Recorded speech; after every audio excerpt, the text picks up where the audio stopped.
Polyvagal theory explains how the nervous system drives safety, connection, and resilience through the vagus nerve. This paper reviews its science, addresses critics, and explores its impact on trauma, mental health, and clinical care, advocating for a science of safety across health, education, and society. So here we are with Dr. Stephen Porges, father of the Polyvagal theory. Welcome. Well, thank you for inviting me to talk with you, and good to see you again. How does polyvagal theory reframe our understanding of psychological symptoms, shifting the focus from pathology to the adaptive response of the autonomic nervous system? Yeah, well, what it does is it really kind of honors and respects our foundational survival circuits that are really low in our brain or in our brainstem. And most explanations of psychological phenomena are really high up in the brain, but all our emotions really reside on top of our basic survival mechanisms. And polyvagal theory really focuses on an understanding of those survival mechanisms because everything else is superimposed upon it. So rather than thinking of mental illness as a pathology, thinking of it as an expression of a physiology that has been triggered to be in a state of survival, which is one of our foundational survival circuits, is to protect ourselves. Okay. So what are the clinical and social implications of adopting a safety science approach for therapeutic, educational, and community settings? Okay, on the most simple level, when our body feels safe, we are supporting our homeostatic or physiological systems. So there's no differentiation between mental and physical illness. They both trigger a basically foundational survival mechanism. So we use words like stress, and we don't need to use that, or anxiety, we don't need to use that. We just say our body is now been triggered into a state of survival or survival mechanisms. Now, what does that mean? It means that the portal into more social, more aware, and even more efficient cognitive functioning is through signals of safety to our body, because everything sits on top of our physiological systems. And if they're triggered into a state of survival, we're not very nice and we're not very smart. So, in his book ''Survival of the Richest," author Douglas Rushkoff talks about the connection as as a innate human need, and this puts us at odds with what is happening right now, what is happening today, because in this age, so the social media age, our need for connection has been somehow overwhelmed and is undergoing, of course, a major change. A different type of connection is spreading. So one that is very different from what we really need. So we must return to more primitive modes of connection than those that social media are introducing us. Yeah, let's kind of simplify the whole point you're making, and that is, as a species, human survival is dependent upon feeling safe with another, or connection and trust. And when our physiology is in a state of threat, what do? We are very self-contained, self-protective, and we push others away. We become very focused on our own survival. So we know that if our bodies are in states of threat, connection is not going to occur very easily. But if we are safe enough with others, our bodies calm down and we become more welcoming to others. The culture is really confusing. So when we talk about social media and even use the word social, in a way, it's an oxymoron. It's self-conflicting with what our body needs. You use the term what we need. Well, in a sense, our body needs a type of connection in which we feel safe enough to be held in the arms of another. Or, I often say, in the arms of another appropriate mammal. It could be your cat or your dog. But we have a desire to feel safe. It's part of who we are from the moment we're born. We are a species that does not live by itself. It requires a degree of co-regulation or shared experiences. And this becomes our culture. It's been a culture of fear, Fear triggers a physiology of mobilization and self-protection. We translate that into desire to obtain material substance, stuff, money. We don't treat our lives as if the greatest motivation we have is to feel safe in the arms of another. Yet, if we start to look at the so-called elite or the wealthy, whatever is being described in that book, we find that those people are very unsuccessful on the dimensions of feeling safe with others. So we now have to understand what is our journey. And our journey, and this is very polyvagal oriented, it really says our biological mandate, who we are, is really to be a connected species, to be safe enough to be held in the arms of another.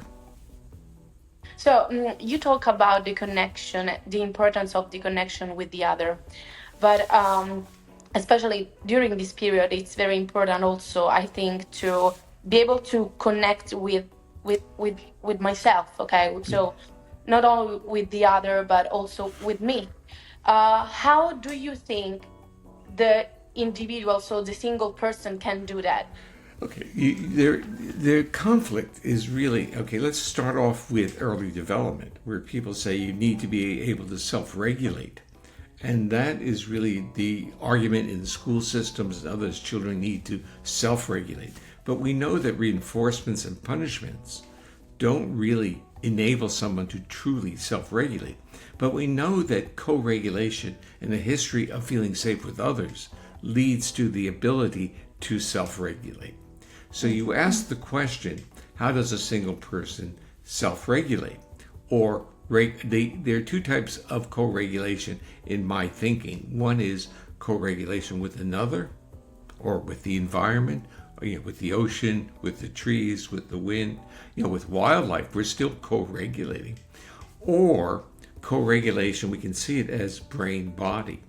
And when we walk into the world of trauma, we realize that there's a separation between the brain and the body. People become numb to their body. They lose a type of feedback loop of understanding their internal feelings. So they become dissociated from physical activity. Now, of course, they use terms like, I have to do my work, I'm a workaholic, or I'm an anxious person, or I'm an addict.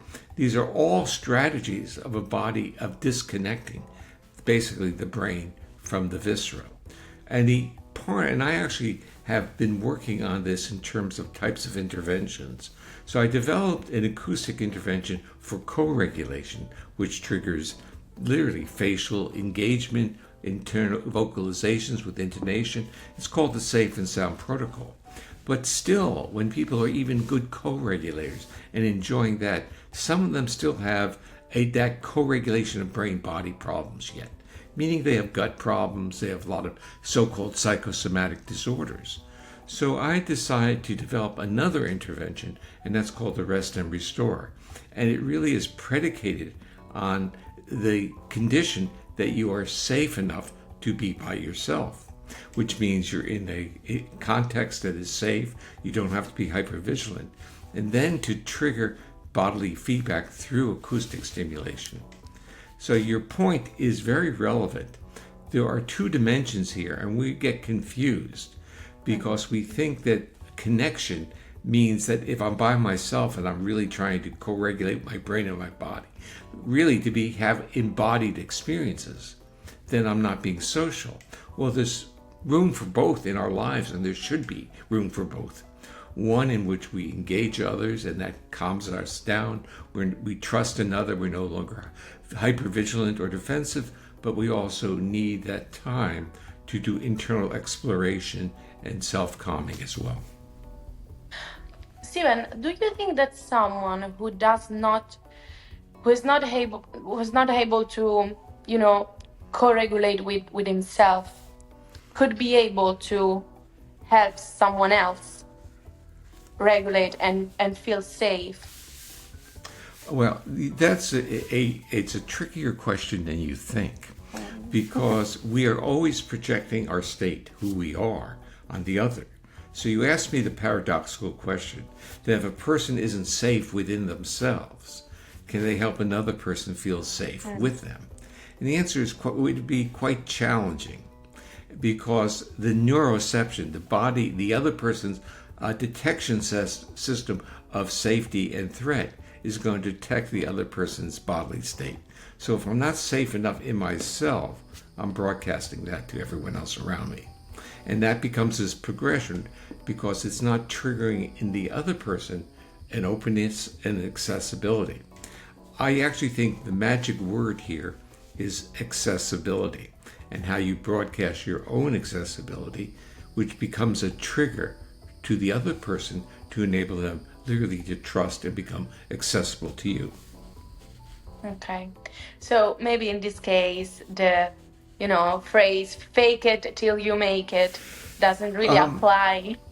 Well, you see, again, we live in a world that one might say is very superficial. Yes, it And our is. bodies are actually, we don't give them credit for their own innate intelligence. So we tend to have what we would call gut feelings. Think of those as neuroception. I'm detecting whether or not what you are saying to me is being truthful and you are accessible to me. My body's picking that up. And a good therapist picks it up, a child, a baby picks it up, a good pet does this as well. So you're picking up the intentionality of the other, not necessarily the words. So when we fake it to make it, it's really saying to be effectively fake it to make it, you literally have to feel it, because the feelings now become expressed. And those are, in a sense, really, the very talented actors and actresses convey these emotional states, and so much so that the recipient, you, believe them. Yes. So, of course, polyvagal theory has a lot of benefits. So, my last question for you is, how do you think someone can use it during his, everyday life? Because, of course, polyvagal theory, it's a weapon, a positive one, a good weapon for people who are affected by trauma. Okay, but how do you think it can be used during, the daily Yeah. things, also small things of life? Well, the simplest message is that the state that your body is in, your physiological state, biases and influences how you perceive the world, how you react to the world. And so the point is that once you understand that your physiological state changes, and once you become aware, this is in a sense an awareness through interoception of bodily feelings. And in the trauma world, they would say once you become embodied, meaning once you feel your body, then you navigate in different ways. You navigate with great respect for the fact that your body got triggered, and then you respect the fact that if you're triggered, you're broadcasting that reactivity to everyone around you. So you start understanding your own reaction to the world and how you as a human being impact on others. And it basically, if we go back to the famous psychoanalyst Viktor Frankl, who was a survivor from the concentration camps, and he said the space between the stimulus and the response is where free will lives or exists. But that's polyvagal theory. Polyvagal theory says you have a stimulus, and you don't just have a response. You have an internal organism that is reacting before you have that behavioral response. And what polyvagal theory emphasizes is that put that time in, make the space between the stimulation and the behavioral or verbal reaction. And in that space, you feel what your body is doing. And that informs you now about the environment that you're in, the consequences and the features. Okay. Thank you very much, Steve. Always a pleasure to chat with you. You're quite welcome. Good to see you again.